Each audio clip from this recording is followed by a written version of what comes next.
Very good morning everyone. I Jyoti welcome you all to R.K.P. online classes, and in our today's video we will be studying about our poem of unit 3, and the name of our poem is Rain on the Roof. Okay, before we move further, first let us note one thing, that in your title you have to keep the first letter of your words capital. Another thing that you have to note is that I haven't capitalized the first letter of the word on and the. The reason behind is that on is our preposition and the is our article. So whenever you get a preposition or an article or a conjunction in your title, you will not capitalize the first letter of that word, and the remaining letters will be capital of each word. Like in the case of rain and roof, the first letter is capital, but if we talk about on and the first letter is not capital. Okay, now the poem Rain on the Roof is written by Kelly. As you can see, I have written over here the name of our poet. He is an American and he was born in New York. Now in our unit 2, that is the name of our lesson is the sound of music. I have told you that there is different type of music that is created. Like if we talk about birds, the chirping creates music. If we talk about river, the flowing water creates music. Similarly, rain also creates some sort of music. It depends upon the listener which music he finds soothing, which music he finds exciting, and which music he finds melancholy, means something that is sad. Like if we talk about music in our parties, that music is something that is exciting. If we talk about classical music or some other sort of music, that music you will find soothing, something that will provide you relaxation. So let us see what kind of music the poet has for us in this poem. Before we begin, we have introduction of the poem, so let us focus at that. Open your books at page number 41, and we have the introduction. When the sky is covered with dark clouds and it starts raining, have you ever listened to the patter of soft rain on the roof? Patter means sound that is created when rain strikes some surface. So here the poet is telling us, he is asking us that have you ever heard the patter of rain when it strikes down any surface? And when does rain come? It comes when the sky is dark with clouds. What thoughts flashed through your mind as you heard this melody of nature? Now he asks that when you hear something, now here specifically he is talking about the sound of the rain. He is asking that what were the thoughts that come in your mind when you heard the sound of the rain, when you heard the patter of the rain drops? What were the thoughts that you recollected in your mind? Read the poem to find out what the poet dreamed of while listening to the rain. Now in this poem we will be talking about what were the thoughts that struck into the mind of the poet when he heard the patter of the rain, or when he heard the sound of the rain, or you can say when he heard the music of the rain. So we'll begin with our first paragraph. So let's start with our first paragraph. Here is your first paragraph that I have written on the board. So the first line of our first paragraph says that when the humid shadows hover over all the starry spheres and the melancholy darkness gently weeps in rainy tears, when a bliss to press the pillow of a cottage chamber bed and lie listening to the patter of the soft rain overhead. So this is our first paragraph. So let's start with rhyming scheme first. So let's note, here we are having hover. So we will name first sound as A. You can write it in small as well. Our first sound we will name as A. Now next sound that we get is of spheres, earths. So we'll name it B because it is not rhyming with hover. Earth sound is not rhyming with us. Next is darkness. Now again we find another new sound. So for the new sound we'll name another letter, that is C. We'll go in series of our alphabet. Next we get is tears. Now we find one sound. Here we had ES and again we got the sound of S. So here we'll name it B. Spheres, tears. So they are rhyming. Next we get pillow. Pillow is not rhyming with any of the three sounds, so we'll name it D. Moving further we have bed. Again bed is not rhyming with any of the sounds. We'll name it as E. Next we get petter. Now petter you have to check whether it is rhyming or not. Hover. Petter. It is rhyming, so we'll name it A. Next we get head. Head is rhyming with bed, so we'll name it E. So this is our rhyming scheme of our first paragraph. A, B, C, B, D, E, A, E. This is our rhyming scheme. So let's start with our paragraph now. What the paragraph has to say? Let's check the first line now. When the humid shadow hovers. Now here humid shadow. Humid means something that has moisture.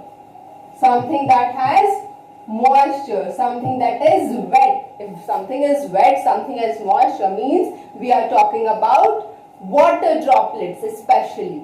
Next is shadows. Shadows here is used for clouds. Our clouds are full of water. Hover. Meaning of hover is linger. To linger around means to move around.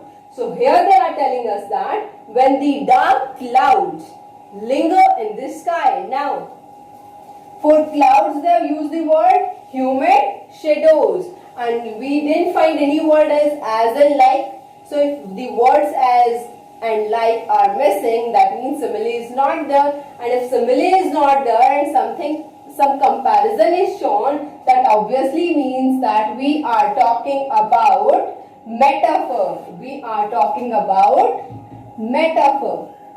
So the first figure of speech that we find here is in humid shadows. Here it is used as a metaphor. It is used for clouds.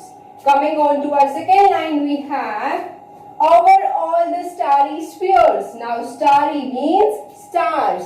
And where do we find stars? We find stars in the sky. So here we are talking about sky. And in the sky only we find our clouds.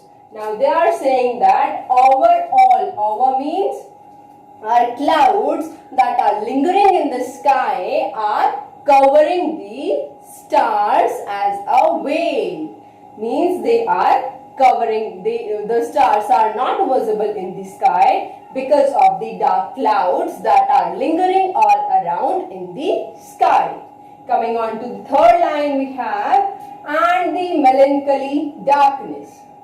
Now again melancholy means something that is sad.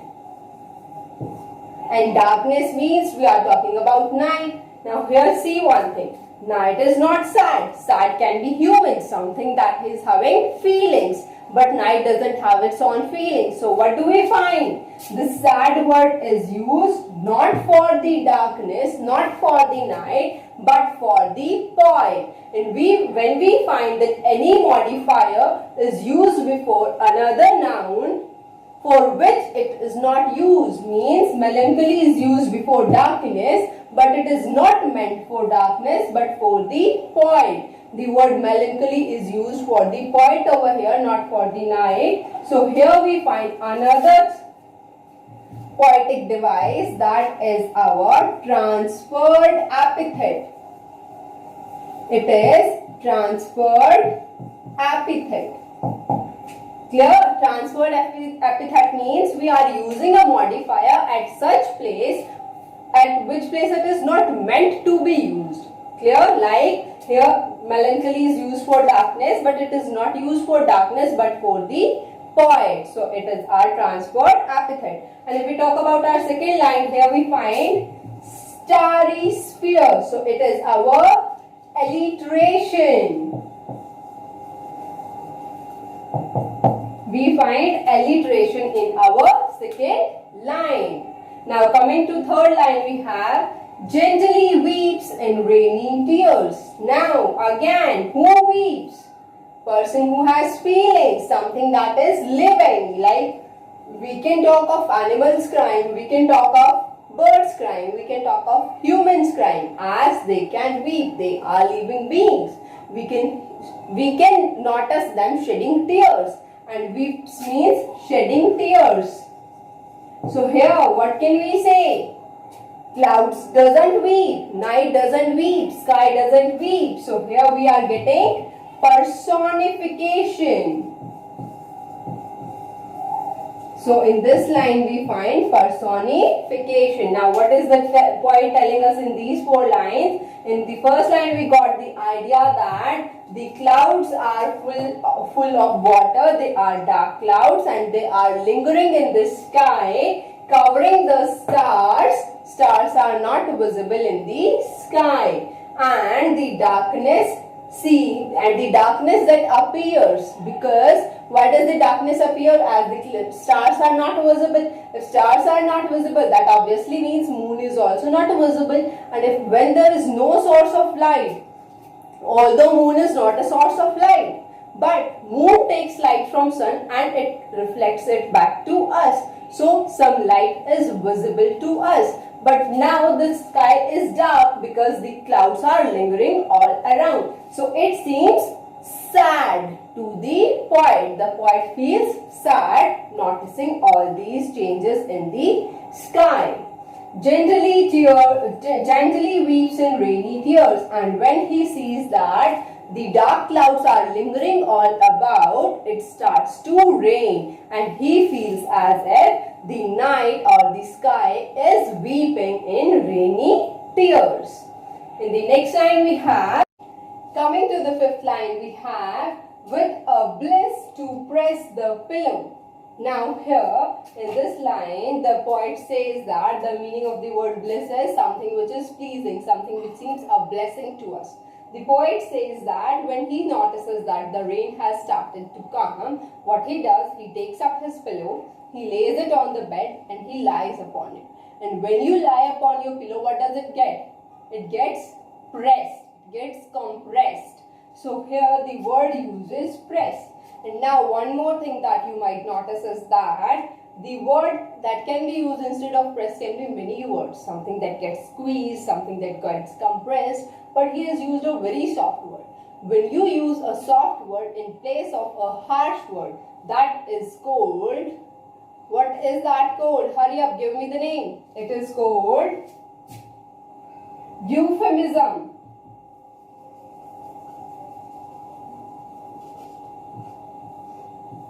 Euphemism means using a soft word in place of a harsh word. Coming to the next line, we have of a cottage chamber. Chamber is any room or any hall, and cottage means the place where the poet is living. And if we are talking about chamber pad, that means it is his bedroom. And where is the poet lying? He has told us in the earlier line that he is lying with his pillow. So when he is lying in his bedroom. And lie listening to the petter. Now here he is lying means he is on his bed. And again you find alliteration. We find alliteration in lie listening.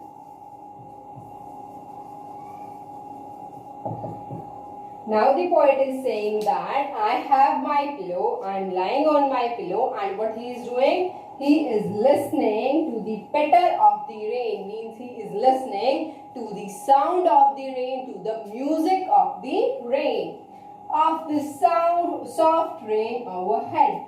Here, I told you already what he is listening to. He is listening to the soft sound of the rain. Why he has used overhead? Because on the roof of his room, the rain is falling. It is creating some sound. So he has used the word patter and overhead because it is above his head. So this is our first paragraph.